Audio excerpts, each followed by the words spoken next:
for an update on the US offshore wind market, and we've got some rather tasty American beers in the fridge as well, which we'll wheel out sooner rather than later. So without further ado, I'm going to hand you over to our first speaker of the day. It's Sophie Skipp from Equinor. Thank you, Sophie.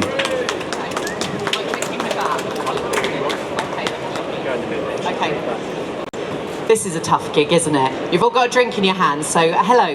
Very nice to see you all. I'm Sophie Skipp from Equinor, and I'm from the Dudgeon and Sheringham Shoal wind farms and also the Dudgeon and Sheringham Shoal extensions. If we move on to the first slide, the most important thing that you want to know from me today is who on the Equinor stand you should be talking to from a procurement perspective. So I would encourage you to chat to my colleagues Tom Nightingale and Marius, who are on the Equinor stand today. So that's the most important thing covered.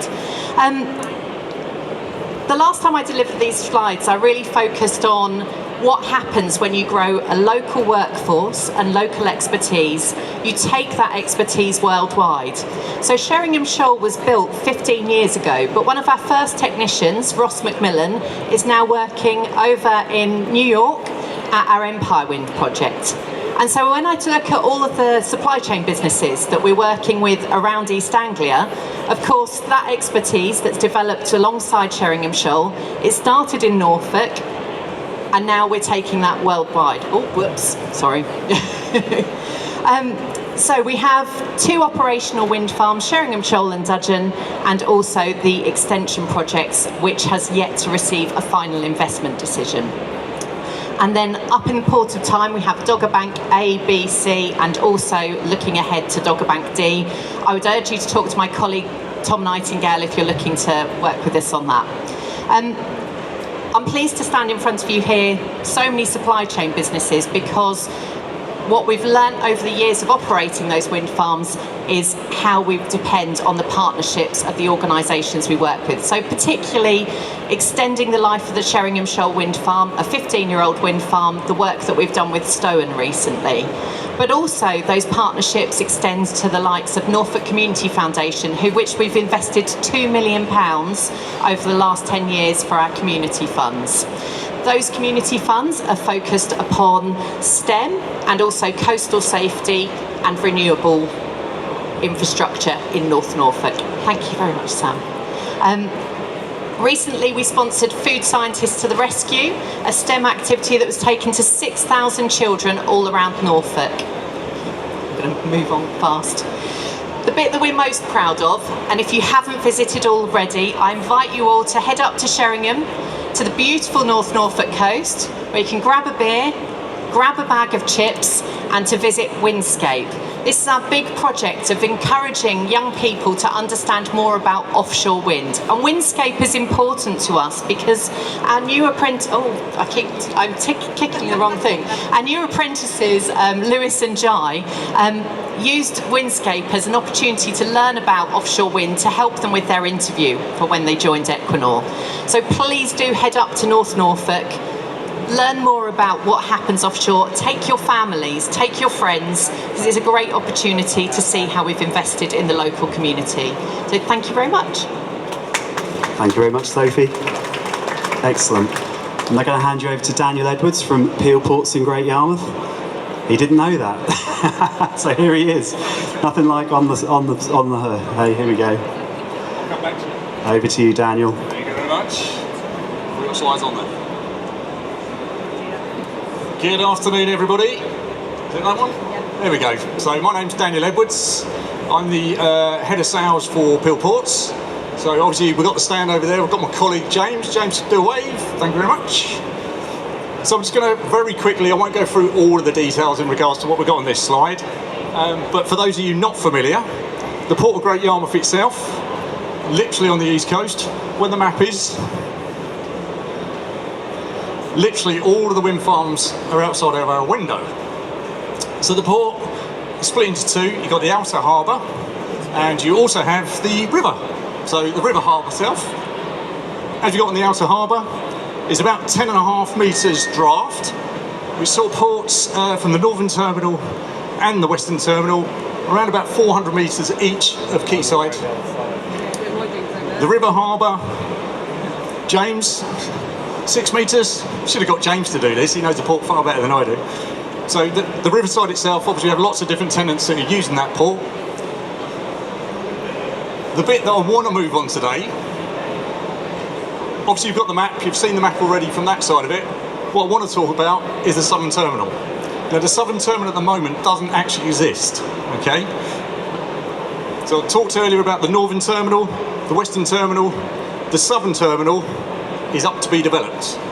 So as of yesterday, pleased to announce that we as Peel Ports will be developing £65 million worth of investment will be going in to developing the southern terminal. That will give us, weren't expecting that. There we go, thank you very much. I'm obviously a bit nervous to do this because I only found out literally a few going through it, but in regards to the investment that will be going on to that will give us around about 35 acres. Again, I'm looking at James, yeah, and an additional 400 metres of quayside space. From a development point of view, obviously it now means we can have a lot more developers coming in. The terminal itself, in regards to obviously the development land, will have a lot more operators there as well. RWE have already built their, or are in the process of building their O&M base at the port. And so in regards to Yarmouth, as it operates at the moment, it's going to be a far busier. And as I say, James would have been better doing this presentation because he knows the port, but there we go. So very quickly, I'll pass it back. Thank you very much. Thank you very much, Daniel. Excellent. You're all doing very well, keeping to time so far, so I'm very impressed. Okay, so we're moving on now to Mark Adams from Ørsted. So thank you very much, Mark.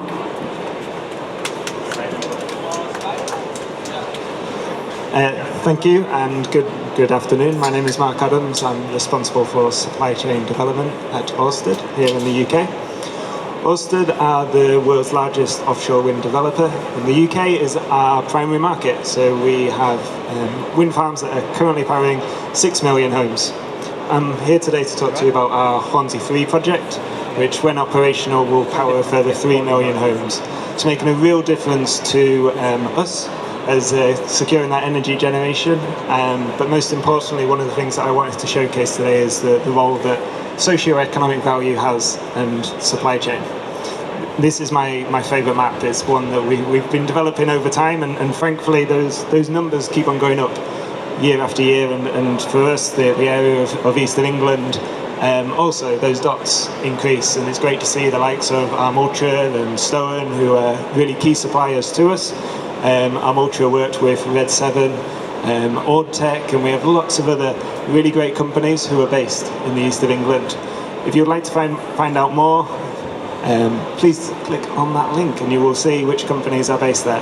A whole diverse nature, and we are based on N10, so if you'd like to come and engage with us, we'd really want to speak to any of you as a supplier or stakeholder.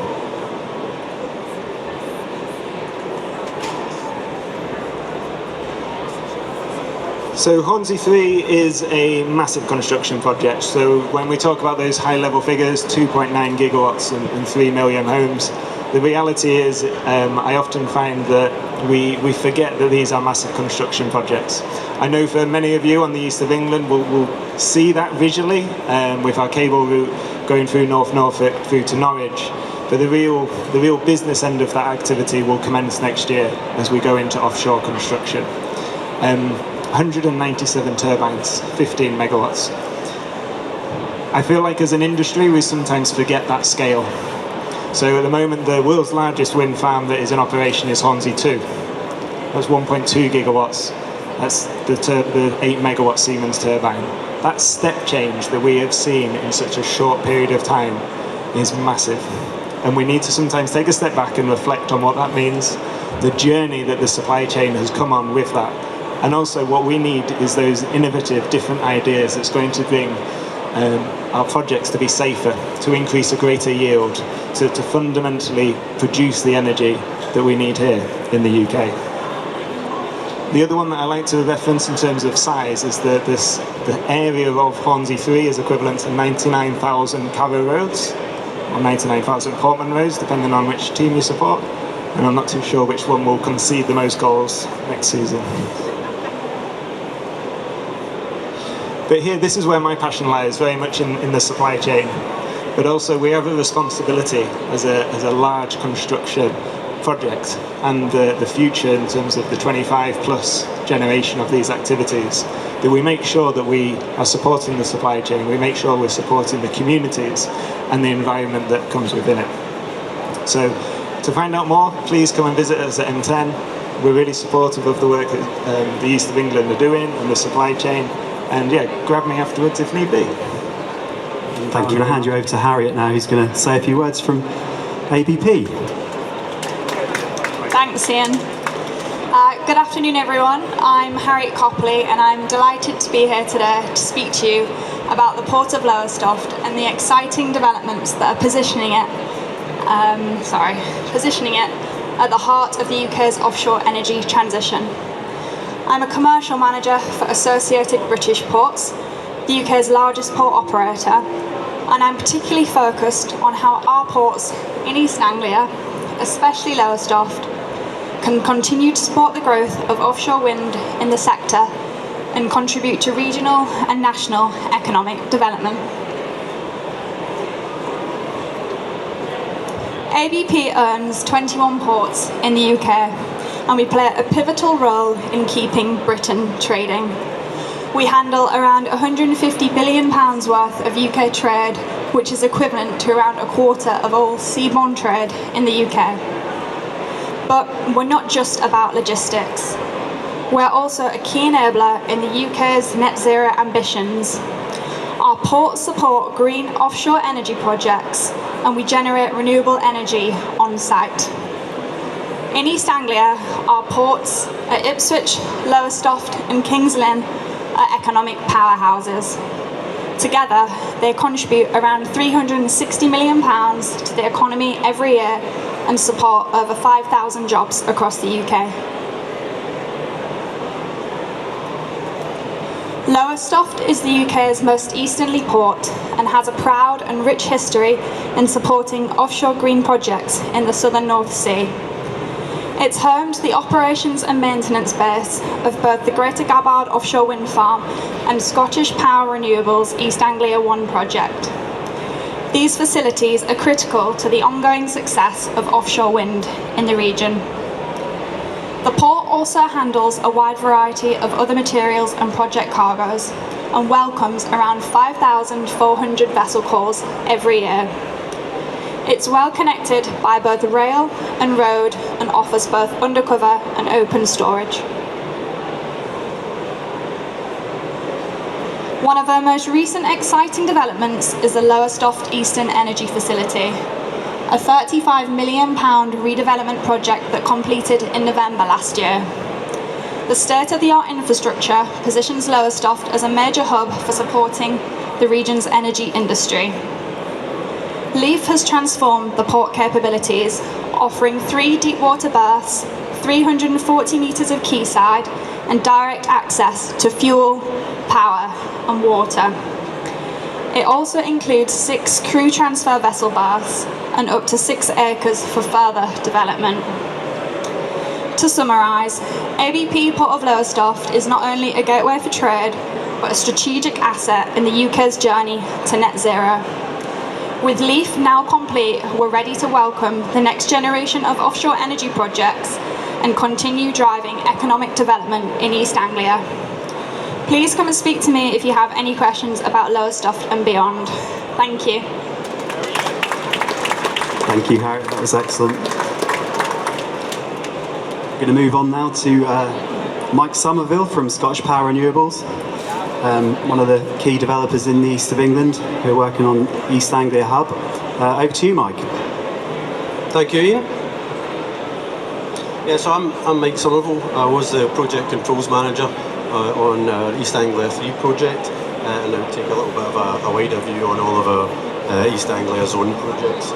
So we're going to just give you a quick update on where we are with our East Anglia Zone.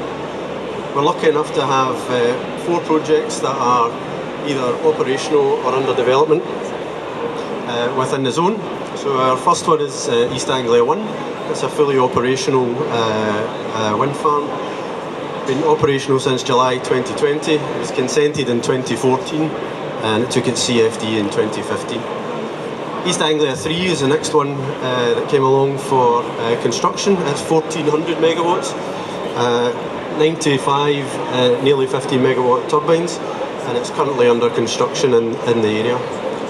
East Anglia 2 is next, and it's 960 megawatts. It's consented in March 2022, and it's in early development at this moment. The FID has been taken, and we have got most of our major contracts in place. And last but not least, we have East Anglia 1 North, which is consented alongside East Anglia 2 also, and it's in the design optimisation phase at this moment in time. So looking just at a bit more detail on East Anglia 3, as I mentioned, it took its FID in 2023. Through last year, we completed main manufacturing on foundations and HVDC works. We're looking this year to continue with our offshore works that have commenced, and I've got some pictures of that in the next couple of slides. And that will move forward into 2026 for full commercial operation. Here we have some of the progress pictures. So you can see there at the top part of the screen, we've got the major monopile manufacturing facilities and some pictures of the progress of that. And at the bottom there, we've got the transition piece manufacturing facilities. These monopiles themselves are between 67 and 85 metres in length, and they're all around 1,500 tonnes, just to give you an idea of the scale and size. And then on the bottom right-hand corner there, you can see that's our offshore team standing proudly beside our first monopile installation that occurred about 6 weeks ago. And I'm glad to say that we now have about, I think it's about 8 or 9 fully installed in the area for the project. With regards to the what we would class as the grid side, the offshore converter stations and onshore converter stations, again here's some pictures of that. We've got our onshore converter station shown there on the bottom right, and that's an area of 190 metres by 160 metres, the site area, just again to give you an idea of the size and scale. And our offshore top side, which you can see there in its sort of interim sail away position on the top two pictures. Again, that's an 8-deck topside, and it's about 10,000 tonnes in weight. So lots and lots of manufacturing and construction work ongoing for East Anglia 3 at this moment in time. And hopefully we can come back in the next year or two and show you some final offshore wind farm pictures for East Anglia 3. Just quickly looking at East Anglia 2, which is the next one that's taken its FID and got a successful CFD. Again, the timeline here is about 18 months to 2 years behind East Anglia 3. So this year we're focusing on design completion and doing some onshore site works, commencing those for an archaeology perspective. 2026 we'll be focusing on main component manufacture. 27 will be the offshore works commencing, and then 28 we're looking at grid connection, turbine installation and commercial operation. And again, just some final pictures to show you the progress. Our archaeological works, we've got some exciting finds there if you're into archaeology on the substation site, and we have been doing some extensive unexploded ordnance identification site surveys this year for East Anglia 2. And that's us for an East Anglia update. Scottish Power are just next door to the left if you want to come and speak to us for any supply chain opportunities. Thank you. Thanks so much, Mike. And I just love the way you name your wind farms and then build them in a completely different order. It's just brilliant, isn't it? Just to confuse everybody. But some fantastic investment going on around the region from Scottish Power Renewables. Everything is in this book here on the right here. I'm going to wave it around the end of the presentation. Do take away one, you can download it online as well. So for our final presentation, I'm going to hand you over to Steve Beale, Chief Executive of Freeport East. He doesn't know what he's talking to yet, so he's got a lot of slides, but he's going to do it as a true professional. Thanks, Ian. Afternoon, everyone. So I've dispensed with any speaking notes in the interest of letting the networking continue as quickly as possible. However, I thought I was speaking to 2 slides, and I think there's about 12 in here. So I'm going to do this as quickly as possible. Freeport East, one of 12 freeports in the UK. All of us are focused on attracting human investment to the UK, but also supporting local communities, investing locally. The industrial strategy will come out in a couple of weeks' time, and I think you'll see that the role of freeports in supporting the industrial strategy in terms of key sectors like clean energy, advanced manufacturing, is going to be reinforced through that process. So that's going to be an important moment for us in terms of translating how the government really wants to use freeports to drive growth, and I think the clean energy sector is one of the most important for us. We've already seen about £250 million worth of investment within our kind of freeport in the last couple of years. A lot of that's gone into advanced manufacturing and clean energy, and I think within this context, we are the freeport for East Anglia, basically, and I think the work that we do with Generate and lots of other partners is really important in terms of positioning the East of England as a whole, in terms of both a place to attract inward investment, but also businesses that exist here export overseas. So we've got relationships all over the world now, Northwest Europe, Turkey, China, the Far East, and I think what we really want to be able to do is help companies take our kind of experience overseas as much as attract inward investment to the UK.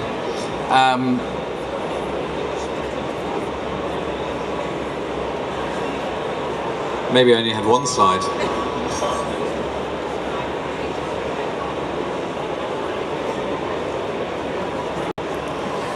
So just to kind of summarise a few kind of highlights of what we're doing at Freeport East. So we're the Freeport for the East of England, but we're focused around the ports of Felixstowe, which is the biggest container port in the country, Harwich and Ipswich. This is the Bathside Bay development at Harwich, 120 hectares. It's now fully consented. Just going through the next 4 to 6 months, hopefully the marine licenses will be finalised. But otherwise, this is kind of one of the few very large offshore wind ports in the UK that's now got its planning consents fully in place. 120 hectares, 1.4 kilometre quay, 15 metre water depth, so it's a kind of very unique asset. And our incentives are to bring this project forward as quickly as possible so it can support projects in East Anglia for offshore wind, but also kind of other clean energy developments. So obviously within our local area, we've obviously got Sizewell being developed, interconnectors, Tarkon for example, passes very close to Harwich, and so having this kind of port capacity is really important for the region. And certainly we would kind of view it as very much kind of complementary to other developments going on in Great Yarmouth and Lowestoft and so on. So Bathside Bay is a very important part of what we're doing at Freeport East.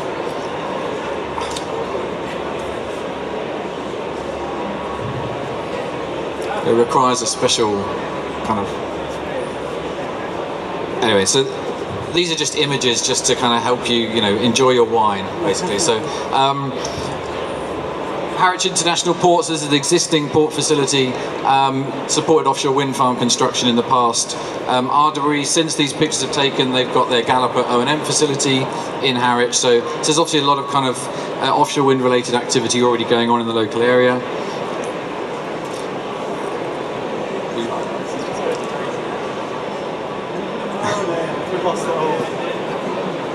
Do you want me to continue? Or, all these slides are on, so we've got a pod over on the far side, so Stephen Wilson and Rob Edge are kind of manning our one.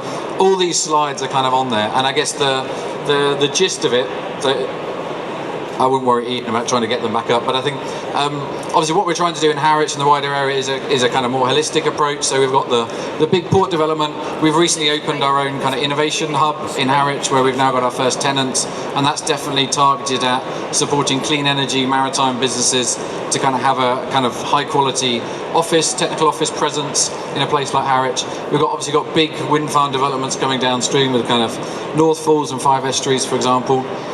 Sorry, I'm talking to a blank screen. So it's very much about the kind of other elements of what we're doing, and also supporting across the supply chain. So I think I've completely lost track now. So I'm going to enjoy the networking. I think and I'll hand back to Ian. Thanks so much.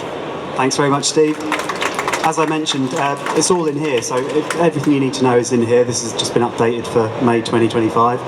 A big thank you to the East of England Energy Group, EAGA, and our partners at East Wind and Insight Energy, who have worked together as a partnership to bring this East of England pavilion with you today. And a big thank you again to our sponsors, RWE and Scottish Power Renewables, and of course our co-exhibitors who are here today. Do make some time to come and see them, grab some more drinks, and enjoy the networking. Thank you very much.